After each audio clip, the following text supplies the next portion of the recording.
करेंगे class 9th ESBP के maths के पहले टेस्ट का, और इसमें चैप्टर 1 और 3 और 4 के हम क्वेश्चंस को डिस्कस करेंगे। पहला क्वेश्चन है हमारे पास, can we write zero in the form of p by q? क्या हम जीरो को p बाई q फॉर्मेट में लिख सकते हैं? तो इसके आंसर में बोला जाए तो मैं चाहूँ सोल्यूशन के पॉइंट से बात करें तो अगर आप चाहें तो जीरो को आप लिख सकते हैं 0/1, या फिर अगर आप चाहें तो आप सोल्यूशन में 0/2 भी तो लिख सकते हैं। तो अगर देखा जाए तो हमारा जो सवाल है वो ये है कि क्या हम p बाई क्यू फॉर्मेट में लिख सकते हैं या नहीं। तो आप देख सकते हैं कि मैंने इन्हें p बाई क्यू फॉर्मेट में लिख दिया, तो इसका मतलब हम इन्हें लिख सकते हैं, इसलिए आंसर होगा ए, यस। अब बात करते हैं क्वेश्चन नंबर 2। क्वेश्चन नंबर 2 में हमसे बोला गया है the option which is not a solution of equation 2x + 3y = 6। कौन है इन चारों ऑप्शन में से कौन सा ऑप्शन है जो 2x + 3y = 6 का सॉल्यूशन नहीं है? इसके लिए हम क्या करेंगे कि जो हमें ये पेयर वैल्यूज दी गई हैं उसमें पहली वैल्यू जो होगी वो x की होगा, दूसरी वैल्यू अगर हम बात करें तो वो y = 0। तो हमें x और y की वैल्यू मिल गई है। अब ये वैल्यू हम इक्वेशन में रख के चेक करेंगे कि वो सॉल्यूशन है या नहीं। हम अगर LHS में वैल्यू पुट करेंगे तो हमारे पास आएगा 2 × 3, प्लस में लिखेंगे तो आएगा 3 × 0, सिंप्लीफाई करेंगे तो आएगा 6 + 0 एंड फर्दर सिंप्लीफाई करेंगे तो आएगा 6 and that is equal to RHS। RHS होने की वजह से ये उसका सॉल्यूशन है। ठीक, इसी तरह से अब हम बी ऑप्शन चेक करेंगे तो बी के ऑप्शन से देखा जाए तो हमें x की वैल्यू 0 दी गई है, y की वैल्यू हमें 2 दिया गया है। फिर LHS में हम वैल्यू पुट करेंगे। इस बार LHS में जब आप वैल्यू पुट करेंगे तो आपको मिलेगा 2 × 0, प्लस में लिखेंगे तो यह आएगा 3 × 2, फर्दर सिंप्लीफाई करेंगे तो आएगा 0 + 6 and that is equal to again 6 हो जाएगा। ये बराबर है आपका RHS के लिए, तो इसलिए हम बोलेंगे कि ये भी क्या है, जो हमारा ऑप्शन बी है वो भी एक सॉल्यूशन है। हमें लेकिन जो आंसर करना है वो ये करना है कि कौन सा पेयर सॉल्यूशन नहीं है, इसलिए हमें अगला वैल्यू भी चेक करना पड़ेगा। तो नेक्स्ट में अगर हम देखें तो x की वैल्यू आपको मिलेगी -3, y की वैल्यू मिलेगी 4। अब वैल्यू पुट करेंगे तो यहाँ पे आएगा LHS = 2 × -3, प्लस में लिखेंगे यहाँ पे 3 × 4, sorry not y, it is 4। अब अगर यहाँ वैल्यू सॉल्व करेंगे तो आपके पास आएगा -6 + 12, जिसको सिंप्लीफाई करेंगे तो आपको मिलेगा ये +12, आपको मिलेगा ये 6। ठीक, तो हमें क्वेश्चन का आंसर क्या मिला, 6। That is also equal to RHS, ये भी RHS के बराबर है, इसलिए ये भी क्या होगा, सॉल्यूशन। ठीक, ये भी हमारा क्या होगा, सॉल्यूशन हो गया। तो अब अगर इसी तरह से हम लास्ट ऑप्शन को चेक करें, हम अपने डी ऑप्शन की बात करें तो डी ऑप्शन में हमें जो दिया गया वो दिया गया x = 1, y = 1 दिया गया। इसके हिसाब से अगर हम वैल्यू पुट करेंगे तो हमें LHS में मिलेगा आपको, हम डायरेक्टली थोड़ा सा ये वाला कर रहे हैं तो डायरेक्टली लिखेंगे 2 × 1 + 3 × 1। बॉड मास के हिसाब से अगर याद रखिएगा पहले मल्टीप्लाई करेंगे देन एडिशन करेंगे। तो इस हिसाब से अगर हम बात करें तो हमें आएगा मिलेगा 2 + 3 एंड देन आंसर जो आएगा दैट इज इक्वल टू 5। अब ये नॉट इक्वल टू है RHS, ये RHS के क्या है, बराबर नहीं है and that is our answer, यानी ये वो पेयर है जो कि इसका सॉल्यूशन नहीं। अब बात करते हैं क्वेश्चन नंबर 2 पे, सॉरी क्वेश्चन नंबर 3 पे बात करते हैं। क्वेश्चन नंबर 3 है एवरी रैशनल नंबर इज। तो अगर हम रैशनल नंबर की बात करें तो generally rational number p by Q format में लिखते हैं। तो मैं एक नंबर ले रहा हूँ rational number, example point of view से 1/2 ले रहा हूँ। तो क्या आप बता सकते हैं 1/2 होल नंबर है? तो 1/2 होल नंबर नहीं हो सकता, क्योंकि होल नंबर जो होते हैं वो स्टार्ट होते हैं 0 से, 1, 2, 3, 4 एंड सो। इसी तरह से अगर हम बात करें क्या ये नेचुरल नंबर हो सकता है, तो नेचुरल नंबर की भी जब हम बात करेंगे तो नेचुरल नंबर में स्टार्ट होता है 1 से, फिर नेक्स्ट नंबर होता है 2, फिर next number 3 and so on. तो 1/2 नेचुरल नंबर भी नहीं हो सकता। इसी तरह से आपको याद होगा इंटीजर स्टार्ट होते हैं -∞ से, अगर हम बात करें ये -3, -2, -1, 0, 1, 2, 3 एंड सो। तो ये जो नंबर्स में है इनमें भी हम इसे 1/2 को हम इंटीजर भी नहीं बोल सकते। तो हमारे 3 ऑप्शंस कट गए, होल नंबर हो नहीं सकता, इंटीजर हो नहीं सकता, नेचुरल नंबर नहीं हो सकता, तो हमारा एक ही ऑप्शन बचा दैट इज आंसर डी। तो आप इस तरह से भी बोल सकते हैं कि आंसर डी होगा, या फिर आप डायरेक्टली अगर आप जानते हैं कि जो रियल नंबर होता है, रियल नंबर की अगर हम बात करें तो रियल नंबर में अगर हम, आपको याद हो तो ये दो नंबर से मिलके बनता है, कॉम्बिनेशन ऑफ टू नंबर होता है, जिसमें रैशनल नंबर होता है और इरैशनल नंबर होता है। ठीक, तो रैशनल नंबर और इरैशनल नंबर से मिला के जो बनता है उसको बोलते हैं इरैशनल नंबर। तो इसलिए आप डायरेक्टली भी नाम आंसर टिक कर सकते हैं डी को। तो ये हो गया इरैशनल नंबर डी। अब बात करते हैं क्वेश्चन नंबर 4।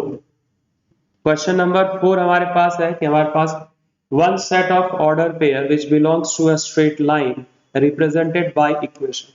अगर आप इसके सॉल्यूशन पे हम जब बात करें तो आपको पता होगा कि जो भी linear equation in two variable होता है, अगर स्टैंडर्ड फॉर्मेट की बात करें A X plus B Y plus C equals to 0 की बात करें तो ये linear equation in two variable है। अगर इसके ग्राफ की बात करें तो इसका ग्राफ जो आता है वो एक स्ट्रेट लाइन, और स्ट्रेट लाइन पे, इस स्ट्रेट लाइन पे जितने भी पॉइंट होंगे वो सारे के सारे क्या होंगे, solution.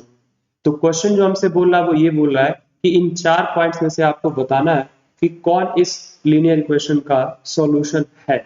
Which belongs to straight line कहने का मतलब ये है कि आपको बस ये चेक करना है कौन सॉल्यूशन है। ठीक, तो आप चेक करते हैं। तो उसके लिए सबसे पहले हम क्या कर रहे हैं कि हमारे पास इक्वेशन जो दी गई है, थोड़ा सा इस इक्वेशन को आप इंटरचेंज कर रहे हैं, थोड़ा सा चेंज कर रहे हैं ताकि आगे सॉल्व करने में हमें आसानी हो। मैं 1 को, इस -1 को लेफ्ट साइड ला रहा हूं और इस y को राइट साइड शिफ्ट कर रहा हूं, तो ये हो जाएगा 2x माइनस वाई। फर्दर और लेके आएंगे, सॉरी ये जो वैल्यू होगी ये +1 होगी। यहाँ पे बात करें तो हमारी फाइनली इक्वेशन हो गई 2x minus Y equals to 1। ठीक, अब इसमें हम क्या करेंगे, जो हमें ऑप्शन दिए गए हैं उनसे x और y की वैल्यू रिप्लेस करेंगे। तो पहले ऑप्शन में दिया गया है 1 and 1, तो हम LHS में वैल्यू पुट करेंगे जब, तो हमारे पास आंसर आएगा 2 into 1।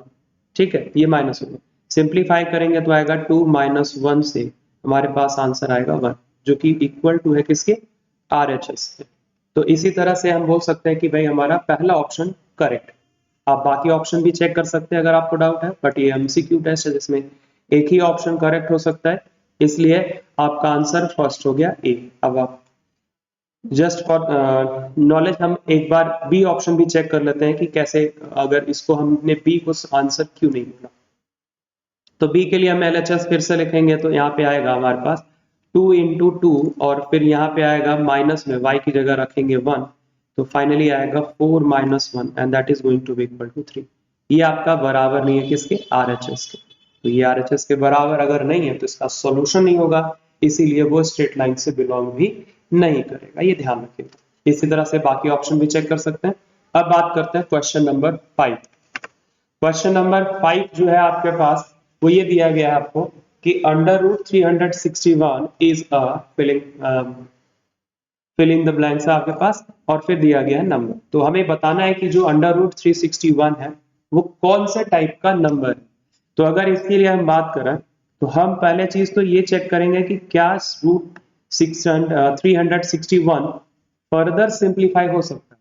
तो अगर मैं √361 की बात करूं तो इसको हम फर्दर सिंप्लीफाई करके क्या लिख सकते हैं, 19 लिख सकते हैं। एंड हमें पता है कि जितने भी नंबर इंटीजर्स वगैरह होते हैं उनको हम p/q फॉर्मेट में भी लिख सकते हैं, तो ये 19/1 हो जाएगा। दैट मीन्स कि अगर हम बोले कि जो ये दिख रहा था नंबर √361 एक्चुअली में वो नंबर था 19, और 19 जो नंबर है वो रैशनल नंबर है। तो 5वें क्वेश्चन का आंसर होगा ए, रैशनल।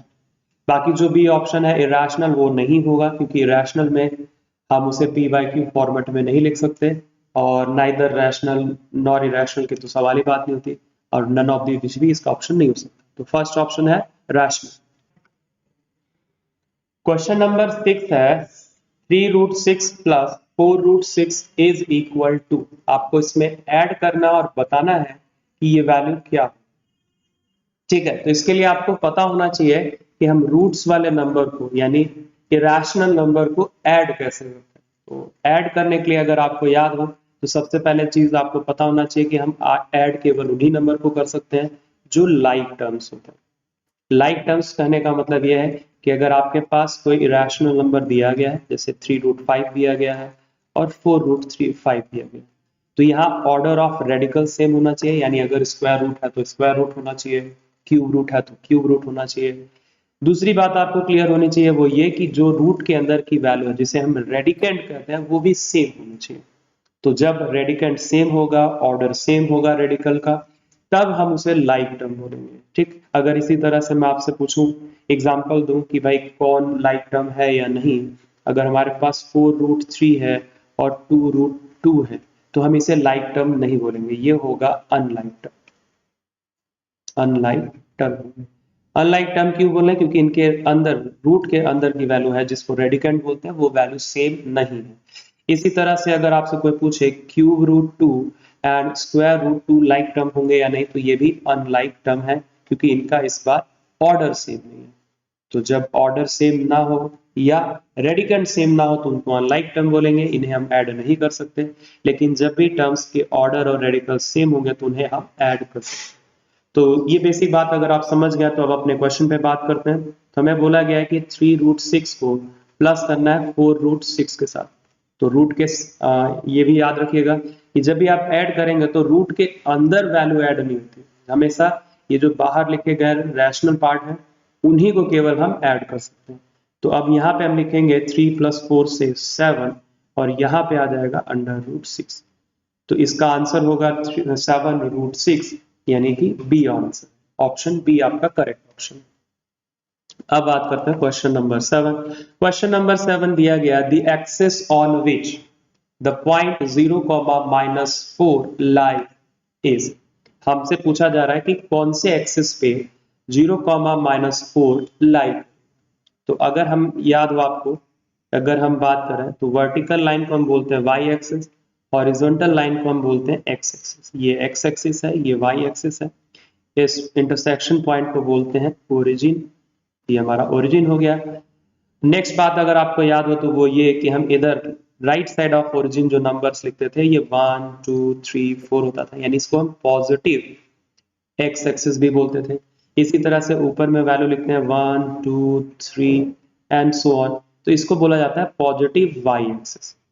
सिमिलरली अगर यहाँ पे बात करें तो यहाँ -1 लिखते हैं, ये -2, इसका मतलब ये जो एक्सिस हो जाएगा इसको बोलेंगे नेगेटिव एक्स एक्सिस, ये नेगेटिव एक्स एक्सिस कहलाएगा। फाइनली अगर हम इस वर्टिकल लाइन की बात करें, ओरिजिन से नीचे वाली लाइन पे बात करें, तो यहाँ पे भी होता था -1 -2 एंड -3। तो ये जो वैल्यू होगी ये भी क्या होगी, ये जो लाइन होगी इसको बोलेंगे नेगेटिव वाई एक्सिस। तो अगर आपको ये बात समझ में आ गई कि कौन पॉजिटिव एक्स एक्सिस है कौन नेगेटिव एक्स एक्सिस है, अगर ये बात आपको समझ में आ गई, इसको थोड़ा और नेमिंग कर देते हैं। ये ओरिजिन O है, इसको y डैश दे देते हैं, ये y है हमारा कैपिटल Y, ये कैपिटल X। तो आपको समझ में आ गया होगा कि कौन सी एक्सिस पॉजिटिव एक्स एक्सिस है, कौन सा नेगेटिव एक्स एक्सिस है। अब अपने पॉइंट की बात करें तो हमारा पॉइंट जो है वो 0, -4। तो जो पॉइंट है वो है -0, -4 है। इस पॉइंट की अगर हम बात करें तो x कोऑर्डिनेट इसका 0 है। जब भी x कोऑर्डिनेट आपका 0 हो, x की वैल्यू 0 हो, तो यह बात याद रखिएगा कि वो पॉइंट हमेशा y एक्सिस पे ही लाई करेगी। कौन से एक्सिस पे लाई करेगी? y एक्सिस पे। दूसरी बात, हमारी y की वैल्यू जो है वो है -4। अगर y की वैल्यू देखें -4 होने की वजह से तो ये प्लस y एक्सिस पे तो कभी लाई कर नहीं सकता, इसलिए आंसर होगा नेगेटिव y एक्सिस पे। तो हमारा इसका आंसर होगा option D, negative y axis पे। इस क्वेश्चन के लिए आपको ये याद रखना है कि पॉजिटिव एक्स एक्सिस कौन सी होती है, नेगेटिव एक्स एक्सिस कौन सी होती है, और नेगेटिव वाई एक्सिस कौन सा होता है, पॉजिटिव वाई एक्सिस क्या होता है, ये याद रखना है। इसके साथ के साथ आपको एक और बात ये याद रखनी है कि जब भी x कोऑर्डिनेट 0 होगा या y कोऑर्डिनेट 0 होगा, दोनों में से कोई एक कोऑर्डिनेट अगर 0 है तो वो हमेशा एक्सिस पे ही लाई करेगा, और वो एक्सिस डिसाइड किया जाएगा कि कौन सा कोऑर्डिनेट 0 नहीं। ठीक, तो अब अगले क्वेश्चन पे बात करते हैं, question number 8। That is another important question. ये भी अच्छा क्वेश्चन है, आसान क्वेश्चन है, जिसको सॉल्व किया जा करेंगे आप बड़े आसानी से। बस एक बेसिक बात आपको याद रखनी है, इसके लिए जो फंडामेंटल बात आपको याद रखनी है वो ये है कि whenever you get nth root of a, ये जो कॉर्नर में नंबर लिखा गया है इसको बोलते हैं ऑर्डर ऑफ रेडिकल, ये याद रखिएगा। इसका मतलब होता है कि भाई ये a की पावर में होता है, a raised to the power 1/n। अगर आप ये बात समझ गए तो इसको जो क्वेश्चन दिया गया वो बड़ा आसानी से आप कर सकते हैं। पहले तो मैं क्वेश्चन लिख देता हूँ, fourth root of then cube root of और फिर है यहाँ पे 5 स्क्वायर। तो इसे मैं क्या कर रहा हूँ, एक्सपोनेंट फॉर्मेट में कन्वर्ट कर रहा हूँ। तो अगर मैं एक्सपोनेंट फॉर्मेट में कन्वर्ट करूंगा तो ये होगा 5 स्क्वायर, इसके रेज टू द पावर, इस whole raise to the power आएगा 1/3 and then total raise to the power जो आएगी वो आएगा 1/4। अगर इतनी बात आपको समझ में आ चुकी है तो इसकी वैल्यू आप लिखेंगे तो हम यहाँ पे नेक्स्ट जो बात हमें याद रखनी है, सेकेंड इंपॉर्टेंट पॉइंट वो है, अगर a to the power m and whole to the power n है then we multiply these two power and we will write like m into n, हम इसे m into n लिख देते हैं। तो अगर उस कॉन्सेप्ट को यूज करते हम यहाँ पे लिखें तो हम यहाँ लिखेंगे 5 raised to the power 2 into 1/3 into 1/4। इसमें 2 से 4 को कैंसिल आउट करेंगे 2 आएगा, सिंप्लीफाई करेंगे तो आएगा 5 raised to the power 1/6। अब इनको ऑप्शन से चेक करेंगे, पहला ऑप्शन है 5 raised to the power -1/6, but हमारा आंसर जो है वो 1/6 है, इसलिए हम बी आंसर को बोलेंगे। आंसर हमारा करेक्ट ऑप्शन बी। तो 8th का करेक्ट आंसर जो है वो है B, 5 raised to the power 1/6। ये ध्यान रखेंगे। क्वेश्चन नंबर 9 जो है वो ये है, the perpendicular distance of the point P 3,4 from the y axis. हमारे पास एक पॉइंट दिया गया है P जिसका कोऑर्डिनेट है 3,4 और हमसे पूछ रहा है इस पॉइंट का y एक्सिस से डिस्टेंस क्या। इसका आंसर देने के लिए आप दो तरीके से काम कर सकते हैं। एक तो पहले पॉइंट लोकेट करिए और फिर उसमें x और y मेंशन कर दीजिए। तो अगर मैं x और y मेंशन करूं तो ये x हो जाएगा दैट इज 3, ये y हो जाएगा 4। हमसे जो क्वेश्चन पूछा गया है ये हमारा पॉइंट हो गया P 3,4, ये हमारा पॉइंट है। तो अगर अब हम इसके बात करें तो फिगर से अगर हम बात करें इसे डॉट इस वाली लाइन को अगर हम ज्वाइन करें तो ये जो रेक्टेंगल कंप्लीट होगा, अगर ये बेस 3 है तो ये भी हमारा कितना होगा 3, और ये हमारी y एक्सिस, तो y एक्सिस से ये डिस्टेंस किसके बराबर होगी 3 के बराबर। तो इससे हमारा आंसर जो होगा वो होगा ऑप्शन ए। दूसरा तरीका ये है कि अगर आपको याद हो 3 जो है इसको हम बोलते हैं x कोऑर्डिनेट, पहले जो नंबर लिखा जाता है उसको क्या बोलते हैं x कोऑर्डिनेट बोलते हैं। x कोऑर्डिनेट का एक दूसरा नाम आपने पढ़ा होगा दैट इज कॉल्ड एब्सिसा, हम इसे क्या बोलेंगे एब्सिसा बोलेंगे। तो हमारा x कोऑर्डिनेट क्या कहलाता है एब्सिसा। अब अगर एब्सिसा की आपको डेफिनेशन पता, एब्सिसा की डेफिनेशन क्या होती है कि ये परपेंडिकुलर डिस्टेंस होता है y एक्सिस से। जिसको डेफिनेशन याद नहीं है वो याद कर लेगा कि जो डिस्टेंस होगा वो perpendicular distance from y axis होगा, ये याद रखना। तो हमारा जो एब्सिसा है that is perpendicular distance from y axis.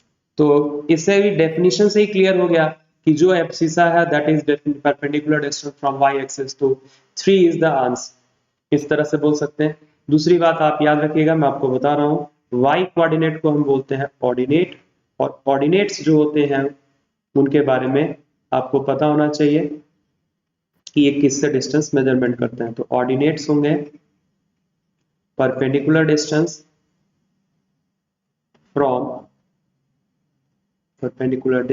From x axis. तो अगर यही सेम क्वेश्चन आपसे दूसरी बार पूछा जाए, कभी फिर पूछा जाए कि किसी पॉइंट का डिस्टेंस x एक्सिस से बताइए, यानी कि वो आपसे x कोऑर्डिनेट के बारे में बात कर रहा है। अगर आपसे पूछा जा रहा है तो इसका मतलब वो किसके बारे में बात कर रहा है, x कोऑर्डिनेट के बारे में बात कर रहा है। ये ध्यान रखिएगा। Question number 10, the rational number between 1/2 and 1/3 is. हमारे पास 4 ऑप्शन दिए गए हैं, 2/5, 1/5, 3/5 एंड 4/5, और हमें ये बताना है कि इन चारों ऑप्शन में से कौन सा रैशनल नंबर 1/2 और 1/3 के बीच में है। तो इसके सॉल्यूशन के लिए जो आपको करना है वो ये है, इसको आसानी से सिंपल तरीके से अगर आप इसे करना चाहते हैं तो सबसे पहले आप क्या करिए कि 1/3 का डेसिमल इक्विवेलेंट लिखें। तो 1/3 का डेसिमल इक्विवेलेंट होता है 3 एंड सो ऑन, जिसे आप 3 बार भी लिख सकते हैं। एंड 1/2 का डेसिमल इक्विवेलेंट होता है 0.5। ठीक, अब हमारे पास जो नंबर है वो ये है कि हमें जो नंबर बताना है, जो हमें रैशनल नंबर बताना है वो 0.33 से 0.5 के बीच का नंबर बताना है। तो अब हम जो ऑप्शंस दिए गए हैं उनको भी डेसिमल में कन्वर्ट करें। सबसे पहला ऑप्शन है 2/5, इसका डेसिमल इक्विवेलेंट लिखेंगे, ये आएगा 0.4। जिन लोगों को नहीं पता वो थोड़ा सा देख लें कि हमने डेसिमल इक्विवेलेंट कैसे किया। हम 5 से 2 को डिवाइड करेंगे, तो 2 तो स्मॉलर नंबर है 5 से, इसलिए पहले ही डेसिमल लगा देंगे, तो ये आएगा 0 पॉइंट। जैसे डेसिमल लगाएंगे तो यहाँ एक 0 बढ़ जाएगा, अब ये 20 हो चुका है। तो 5 से 20 को डिवाइड करेंगे तो 5 4 जा होता है 20, एंड फाइनली ये हमारा डेसिमल इक्विवेलेंट। इसी तरह से बाकी डेसिमल भी आप निकाल सकते हैं। अब अगर मैं बोलूं कि भाई 1/5 को डेसिमल इक्विवेलेंट करेंगे तो ये आएगा 0.2। सी ऑप्शन की बात करें तो हमारा ऑप्शन है 3/5, इसका डेसिमल इक्विवेलेंट आएगा 0.6। एंड डी ऑप्शन की लगे हाथ यहाँ पे हम बात कर लें तो डी ऑप्शन आएगा 4/5 का अगर हम डेसिमल इक्विवेलेंट बात करें तो ये आएगा 0.8। अब इन डेसिमल नंबर्स के एक्सपेंशन को, डेसिमल नंबर्स को देख के आप क्लियरली समझ गए होंगे कि कौन सा नंबर 1/3 और 1/2 के बीच में है। तो ऑप्शन हमारा होगा 0.4, चूंकि इसके बीच में आएगा, तो ऑप्शन ए है, दैट इज 2/5। तो 10th का आंसर है ऑप्शन ए 2/5। अब बात करते हैं क्वेश्चन 11। क्वेश्चन 11 है कि ax plus by plus c equals to 0 does not represent an equation of line if, यानी हमसे कंडीशन की बात कर रहा है। अगर आप लीनियर इक्वेशन 2 वेरिएबल की बात कर रहे हैं तो लीनियर इक्वेशन 2 वेरिएबल का स्टैंडर्ड फॉर्म होता है ax plus by plus c equals to 0। अब इसमें पूछा ये जा रहा है कि ये किस कंडीशन पे इक्वेशन ऑफ लाइन रिप्रेजेंट नहीं करेगा। तो उसके लिए अगर मैं कंडीशन की बात करूं तो कंडीशन ये होता है कि ए एंड बी दोनों बराबर हो और एक साथ 0 के बराबर। यानी अगर इन चारों ऑप्शन में से देखा जाए ए और बी दोनों बराबर हो और वो दोनों किसके बराबर हो, 0 के बराबर। इन दैट केस हमारा जो ये इक्वेशन है वो कन्वर्ट हो जाएगा c इक्वल्स टू 0 में। क्यों? क्योंकि 0 इंटू एक्स लिखेंगे तो 0 आएगा, 0 इंटू वाई लिखेंगे वो भी 0 आएगा। तो लेफ्ट साइड में जो बचेगा वो केवल c बचेगा, एंड राइट साइड में ऑलरेडी 0 था तो c इक्वल्स टू 0 आएगा। अब c इक्वल्स टू 0 का कोई मीनिंग नहीं बनता, क्योंकि कोई नंबर कभी 0 के बराबर हो ही नहीं सकता। इसलिए कंडीशन की जो आप बात कर रहे थे कि किस कंडीशन में ये लीनियर इक्वेशन 2 वेरिएबल लाइन को रिप्रेजेंट नहीं करेगा, तो वो कंडीशन ये है कि जब a और b दोनों की वैल्यू एक साथ 0, ये ध्यान रखिएगा। इसका मतलब होता है कि दोनों की वैल्यू एक साथ 0 हो जाए, ऐसा नहीं हो सकता इस कंडीशन में। तो ये जो ऑप्शन है सी, जो इसका करेक्ट ऑप्शन है क्वेश्चन नंबर 11 का। इस तरह से आप इसका आंसर कर सकते हैं। अब बात करते हैं क्वेश्चन नंबर 12। क्वेश्चन नंबर 12 जो पूछा गया है वो काफी इंटरेस्टिंग है, एक्सपोनेंट एंड पावर से बेस्ड क्वेश्चन है ये। थोड़ा सा ध्यान से देखिएगा इसको, और इस टाइप के क्वेश्चन की प्रैक्टिस भी आप लोग अपने पास घर पे करते रहिए। तो अभी जो है क्वेश्चन बोला गया द वैल्यू ऑफ 1/3, हमसे पूछ रहा है 1/3 ऑफ 15 टू द पावर 27। हमें बताना है 1/3 ऑफ 15 टू द पावर 27। तो अगर आपको याद हो, आपने पढ़ रखा है कि भाई 1/3 ऑफ का मतलब होता है into, and that is going to be equal to 15 to the power 27। Simplify करने के लिए थोड़ा सा हम मैनिपुलेशन ये करेंगे कि हम 1/3 इंटू एज इट इज रखेंगे, 15 को मैं 15 इंटू 15 टू द पावर 26 लिख सकता हूँ।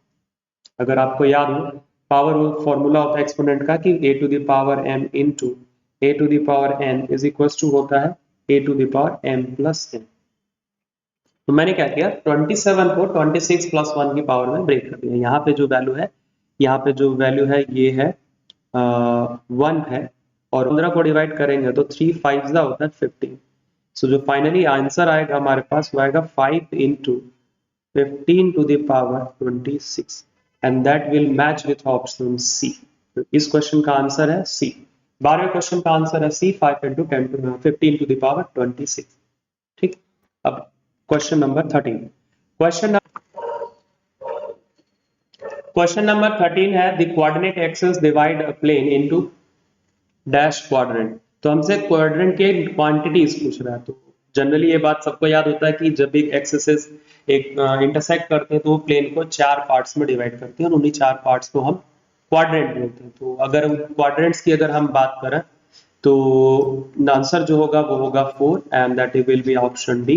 जिन लोगों को याद नहीं वो यहाँ देख लें, अगर ये एक्स वाई एक्सिस है और ये हमारा एक्स एक्सिस है तो हमारा जो ये क्वाड्रेंट होंगे वो 4 पार्ट बन गए। एक पहला क्वाड्रेंट यहाँ, first quadrant, second quadrant, third quadrant and this one is fourth quadrant, ये याद रखिएगा। अब बात करते हैं क्वेश्चन नंबर 14 पे। 14 क्वेश्चन पूछा गया कोऑर्डिनेट ज्योमेट्री से। Ordinate of all points on x axis is, यानी हमसे ये पूछा जा रहा है कि अगर ये वाई एक्सिस है और ये एक्स एक्सिस है तो जितने भी पॉइंट्स एक्स एक्सिस पे होंगे उन सारे पॉइंट्स का ऑर्डिनेट क्या होगा। ऑर्डिनेट मतलब कहने का वाई कोऑर्डिनेट की बात कर रहा है। किसकी बात कर रहा है? वाई कोऑर्डिनेट पे। तो याद रखिएगा कि जितने भी पॉइंट्स होंगे एक्स एक्सिस पे उनका वाई कोऑर्डिनेट हमेशा 0 होता है, यानी ऑर्डिनेट हमेशा 0 होगा। और अगर आपने पढ़ा भी होगा कि जितने भी पॉइंट ऑन एक्स एक्सिस होते हैं उसको हम x, 0 फॉर्मेट में लिखते हैं, ये ध्यान रखिएगा। तो इसका 14 क्वेश्चन का आंसर होगा 0, ऑप्शन ए। क्वेश्चन नंबर बात करते हैं 15 ट्रू क्वेश्चन है which of the following statement is not correct. इन कौन सा ऑप्शन है जो करेक्ट नहीं है। तो यहाँ पे हम बात कर रहे हैं every integer is a rational number. Her integer जो है वो रैशनल नंबर है, ये बिल्कुल सही है। आप हर इंटीजर को जैसे 1 है, 2 है, 3 है, सबके अपॉन में 1 लिख सकते हैं। तो ये तो ऑप्शन सही है, ठीक है। अगर कोई नेगेटिव की बात करें तो -1/1 भी लिखा जा सकता है, -2/1 लिख सकते हैं, -3/1 लिख सकते हैं। और पहले ही क्वेश्चन में हमने बात किया था कि हम 0 के अपॉन में 1 लिख सकते हैं या फिर 0 के अपॉन में हम 2 लिख सकते हैं। नेक्स्ट क्वेश्चन है every natural number is integer. तो हमारा जो बी ऑप्शन है दैट इज ऑल्सो ट्रू। सारे नेचुरल नंबर क्या होते हैं? इंटीजर होते हैं। सी क्वेश्चन है every natural number is real number, that is also true. ये भी सही है, ट्रू था हमारा क्वेश्चन स्टेटमेंट। बी ऑप्शन भी हमारा ट्रू था कि भाई सारे नेचुरल नंबर इंटीजर होते हैं, ये भी ट्रू था। Every natural number is real number, that is also true, क्योंकि रियल नंबर जो होता है वो रैशनल नंबर से मिलकर बना होता है और रैशनल नंबर जो होते हैं वो इंटीजर और होल नंबर, नेचुरल नंबर सबको मिलकर बनता है। तो अब अगर पूछा गया डी ऑप्शन की बात, अगर हमारे 3 ऑप्शन ऑलरेडी इनकरेक्ट हो चुके हैं तो जाहिर सी बात है फोर्थ हमारा करेक्ट आंसर होगा। आप इससे बोल सकते हैं या फिर डेफिनेशन से भी बोल सकते हैं कि every real number is a rational number. हमसे बोला जा रहा है कि जो सारे रियल नंबर हैं वो कौन से नंबर है? रैशनल नंबर है। लेकिन अगर आपको याद हो कि सारे रियल नंबर की अगर हम बात करें तो रियल नंबर में इरैशनल नंबर भी आते हैं। रियल नंबर में अगर हम बात करें तो इरैशनल नंबर आते हैं जिसमें जैसे √2 हो गया, √3 हो गया, और इनको हम रैशनल नहीं बोल सकते। तो इसलिए ये इनकरेक्ट स्टेटमेंट है and that is our right answer. तो 15 क्वेश्चन का आंसर होगा डी, क्योंकि सारे रियल नंबर रैशनल नंबर नहीं होते, ये याद रखना है।